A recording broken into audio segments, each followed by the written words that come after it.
Okay, percussionists, today we're going to do an exercise that uses the 4 basic snare drum strokes: full stroke, downstroke, tap stroke, and upstroke. The exercise we're going to do is called full down, tap up.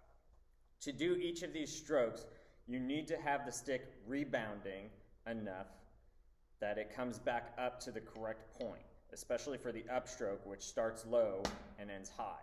So we need to have enough velocity behind the stick to do that. Think about it like if you drop a ball, it's not going to come all the way back up to your hand if you just drop it without any force behind it. You have to put enough velocity behind the ball and actually throw it down to get it to come all the way back up to where your hand is. If there's not enough velocity, it will only come up part of the way. If you wanted that ball to go 4 times as high, say like just with your drumstick to go from 3 inches to 12 inches, then you have to throw it down with extra force to get it to bounce up if you, say, wanted to get it to hit the ceiling, okay? So think about that as you're playing each of these strokes. Have enough force behind the stick to get it to bounce this high, okay? Just like trying to throw a ball down and get it to bounce up to the ceiling. So the first stroke is just the full stroke. That one is going to come right back up to where it started, and you can see a little bit on mine that it moves just a little bit when it gets to the top because there's actually more force there than I need, okay, to get back up to this point. That's how much velocity is behind the stick, okay? So that's the full stroke. Starts high, ends high. Downstroke starts high, ends low, about 3 inches above the drum. You can see there's a little bit of space here. And again, you can see the rebound, it bounces a little, and then my hand just staying there holds the stick in place. It will bounce a little bit extra. It's not going to be perfectly stopped. That's the right way to do it. So that's the downstroke.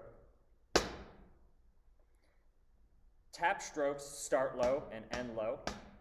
It's very important with tap strokes that they still have a lot of velocity. Don't play softer, don't play wimpy when you're playing tap strokes. That stick should still be moving pretty quickly. Then the upstroke starts low, ends high. And that's where you need that velocity especially because that stick needs to bounce about 4 times as high as where it started. Okay? Try a few of those on your own. Now we're going to put those 4 strokes together. It'll be full stroke, downstroke, tap stroke, upstroke. Try that really slow, paying attention to each stroke and making sure it's starting at the right point and ending at the right point. Each one is setting up the next one. So a full stroke ends ready to play a downstroke or a full stroke. A downstroke ends ready to play a tap stroke or an upstroke. A tap stroke ends ready to play a tap stroke or an upstroke. And an upstroke ends ready to play a full stroke or a downstroke. So here they are in order at a slow tempo. Full, down, tap, up. Full, down, tap, up.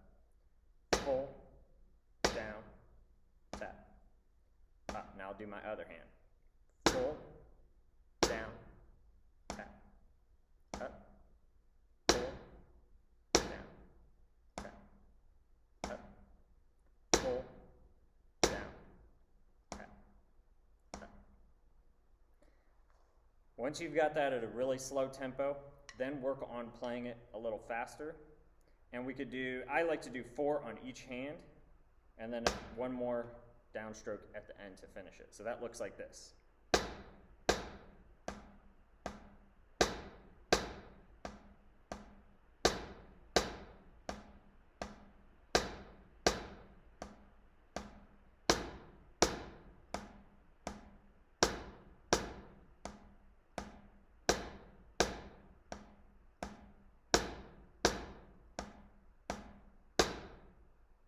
And then once you get that up to an even faster tempo, you'll be able to use it to play different kinds of accent tap patterns that come up in your concert snare drum parts, in your marching snare drum parts, and anything like that. Here's a quicker tempo.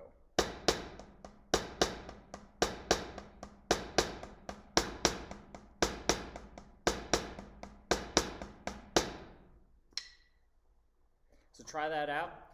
Send me a video on Flipgrid if you're in my class for your assignment for today. And keep working on that skill, not just today, but throughout the year, to make sure that you have those good fundamental skills for playing your snare drum parts. Have a great day.